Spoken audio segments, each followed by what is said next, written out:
Bienvenue à tous sur Monde du Foot, le rendez-vous incontournable des passionnés de football. Aujourd'hui, on plonge au cœur d'une compétition qui fait vibrer le continent africain, la Coupe d'Afrique des Nations U17, Maroc 2025. Mais attention, on ne va pas parler des quarts de finale qui viennent de s'achever.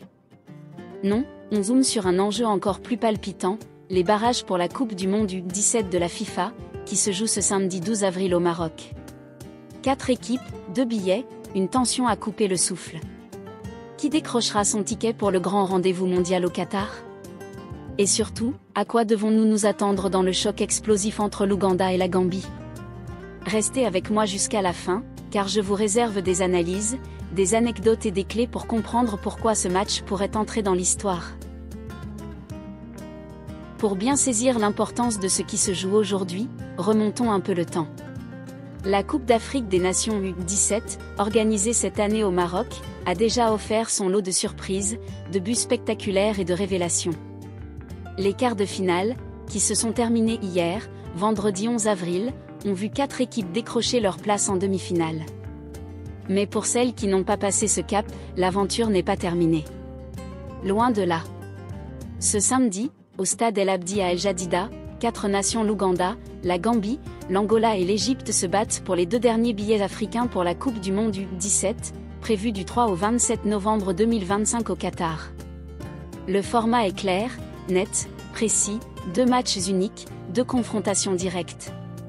Les vainqueurs s'envolent pour le mondial, les perdants rentrent chez eux, la tête pleine de regrets. C'est une question de vie ou de mort footballistique pour ces jeunes talents, dont certains rêvent déjà d'une carrière à la Sadio Mané ou à la Mohamed Salah. Mais avant de plonger dans le match qui nous intéresse le plus, prenons un instant pour comprendre pourquoi ces barrages sont bien plus qu'un simple lot de consolation. La Coupe d'Afrique des Nations U17 n'est pas seulement une compétition régionale. C'est une vitrine, une rampe de lancement pour les stars de demain. Chaque édition révèle des pépites qui, quelques années plus tard, brillent sur les plus grandes scènes européennes ou mondiales. Pensez à Victor Osimhen, Samuel Chukwueze ou encore Wilfried Zaha, tous passés par ce tournoi. Mais pour briller au niveau mondial, il faut d'abord décrocher son billet. Et c'est là que les barrages entrent en jeu. Pour l'Ouganda et la Gambie, ce match représente une seconde chance, une opportunité de transformer une campagne décevante en un moment historique. Terminer 3e de son groupe, ce n'est pas la fin du monde, mais ça met une pression énorme. Chaque joueur sait que ce samedi, il n'y a pas de filet de sécurité. Une erreur, un moment d'inattention, et c'est tout un rêve qui s'effondre. Alors, qui va saisir cette chance? Passons maintenant au cœur de notre sujet, le choc entre l'Ouganda et la Gambie, prévu à 16h GMT au stade El Abdi. Si vous ne devez regarder qu'un seul match aujourd'hui, c'est celui-là. Pourquoi? Parce que ce duel réunit tous les ingrédients d'un thriller footballistique, des équipes talentueuses, des enjeux colossaux et une rivalité naissante entre 2 nations qui veulent marquer l'histoire du football africain. L'Ouganda, l'outsider qui rêve grand. Commençons par l'Ouganda. Les jeunes crânes, comme on les surnomme, abordent ce match avec une détermination farouche. Lors de la phase de groupe, ils ont montré un visage séduisant, une organisation défensive solide, des transitions rapides et une énergie débordante. Mais quelques erreurs leur ont coûté une place en quart de finale. Aujourd'hui, ils ont une chance de se racheter, et croyez-moi, ils ne vont pas la laisser passer. Ce qui rend l'Ouganda si intéressant, c'est sa progression fulgurante. Le football des jeunes en Afrique de l'Est est en plein essor, et l'Ouganda en est un parfait exemple. Une qualification pour le Mondial U17 serait une première historique pour ce pays. Imaginez l'impact, des milliers de jeunes Ougandais inspirés, des investisseurs qui se tournent vers le football local, et une nation entière qui vibre au rythme des exploits de ces héros. Mais pour y arriver, il faudra battre une équipe expérimentée. Et c'est là que la Gambie entre en scène.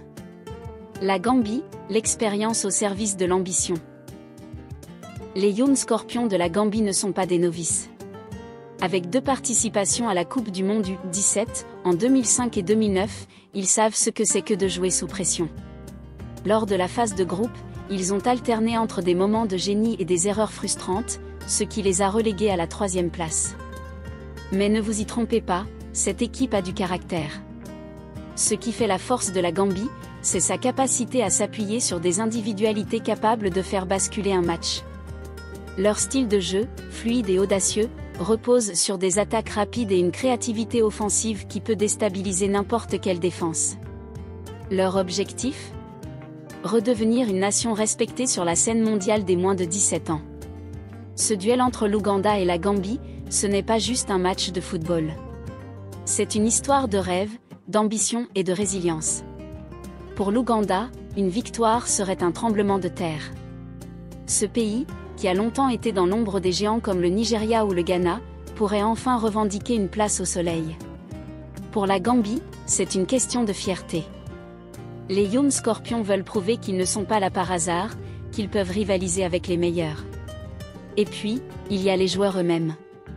Ces jeunes, âgés de 15 à 17 ans, portent sur leurs épaules les espoirs de leur famille, de leur communauté, de leur nation. Chaque dribble, chaque tacle, chaque but est une étape vers un avenir meilleur. Et si on regarde plus loin, ce match pourrait avoir un impact durable.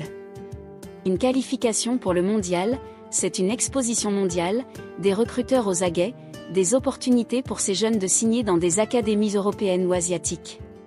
C'est une chance de changer leur vie, et celle de leur entourage. Au-delà de ce match, ces barrages sont une vitrine pour le football africain. La Coupe d'Afrique des Nations U17 montre que le continent regorge de talents bruts, prêts à exploser sur la scène mondiale. Mais pour que ces talents brillent, il faut des structures, des investissements, des entraîneurs qualifiés. L'Ouganda, par exemple, est un symbole de cette nouvelle vague. Leur programme de développement des jeunes, soutenu par la fédération et des partenaires locaux, commence à porter ses fruits. La Gambie, elle, s'appuie sur une tradition footballistique bien ancrée, avec des joueurs formés dans des académies compétitives. Ces barrages, c'est aussi une occasion de montrer que l'Afrique n'est pas seulement un réservoir de talent pour l'Europe. C'est un continent qui peut organiser des compétitions de haut niveau, produire des stars et inspirer le monde entier. Alors, qui va l'emporter dans ce choc Ouganda-Gambie ? Si je devais me mouiller, je dirais que la Gambie a un léger avantage grâce à son expérience. Mais attention, l'Ouganda a cette fougue, cette envie de tout renverser.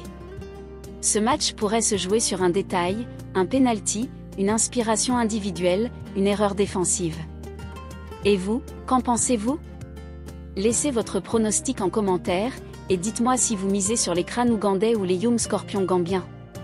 On en reparlera après le match pour voir qui avait raison. Mes amis, ce samedi 12 avril 2025 est une date à marquer d'une pierre blanche.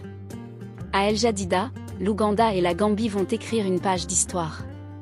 Que vous soyez fan de football africain, amateur de jeunes talents ou simplement curieux, ce match est pour vous. Alors, branchez-vous à 16h GMT, vibrez avec ces jeunes prodiges, et venez me dire en commentaire ce que vous en avez pensé. Merci d'avoir regardé jusqu'au bout. Si vous avez aimé cette vidéo, n'oubliez pas de liker, de vous abonner et d'activer la cloche pour ne rien rater. On se retrouve très vite pour débriefer ces barrages et continuer à explorer le monde du football. D'ici là, restez passionnés, et à bientôt.